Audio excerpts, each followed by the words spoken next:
Alors attention, là justement on parlait de manche en bois évidemment, s'il en est, travail du bois, jeu, jouet, l'artisanat autour du jouet. Vous savez ce que c'est ça? Une paire de boules. Des boules morlaisiennes.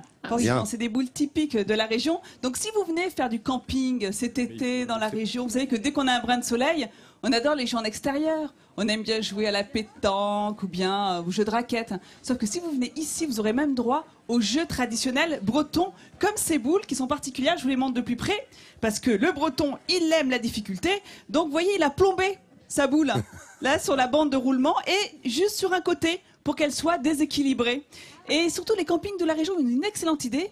Eh bien, c'est de travailler avec des fabricants de jeux de la région, comme avec Bruno Guézenec, qui est installé à Morlaix, qui est tourneur sur bois. Quand on l'a rencontré, il était en train de réaliser une quille en bois. Parce que le jeu de quille, là aussi, c'est un grand classique.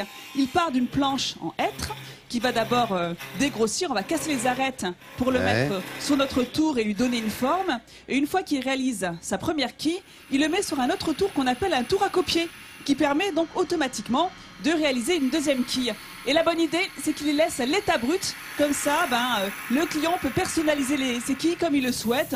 Il peut y ajouter de la couleur, il peut le vernir. Ça peut être une excellente idée d'ailleurs de faire un atelier créatif pour les enfants avec. Vous voyez, dans les écoles, et puis après on joue avec ses propres quilles.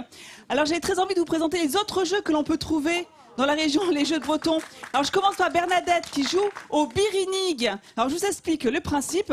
Vous avez un plano central avec 9 quilles et on a le droit de lancer sa boule 3 fois. Tu recommences. Et l'idée c'est de faire un strike. C'est-à-dire qu'avec un tour, il faut qu'elle descende toutes les boules d'un coup. On a le droit à 3 lancers et l'idée bien évidemment c'est de faire un strike. Non, l'idée c'est pas de me viser moi. Oh là là, il a fallu gagner. J'ai failli repartir avec un nez au beurre noir. Bon, t'es magnifique. Alors toi Laurent, c'est un jeu d'adresse. Je t'explique. Donc là tu vois sur le billot, t'as 3 boules. Il y a 3 têtes. Allez au billot à 3 têtes. Il y a Vincent, il y a Nathalie et Hélène. D'accord. Et donc avec 3 autres boules, l'idée c'est de les dégommer. Comme ça t'apprends à bien tirer aux boules. Comme ça. Voilà, l'idée c'est de dégommer les boules. Voilà, c'est... On continue avec Nathalie et Hélène. Alors vous, c'est un autre jeu qui s'appelle le Patigo. C'est le principe de la chatière. C'est-à-dire que c'est une boîte à trous. Bravo Nat. Et l'idée, bien évidemment, c'est d'essayer de viser les trous avec la balle. Et pour finir, pour Vincent, un jeu de quilles. Laquelle Ça fait plaisir. La grosse boule ou la petite boule? Tu joues avec les boules que tu veux. On voit les 3. Vas-y. T'es sûr de gagner, fais un strike. Fais un strike, Vincent. Ouais. Presque. Ouais.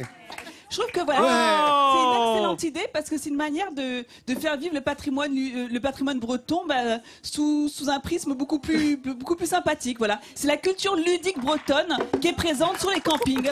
Donc encore un grand bravo. Bien joué. Et Laurent, juste pour finir, bien évidemment, Bruno ne travaille pas que pour les campings.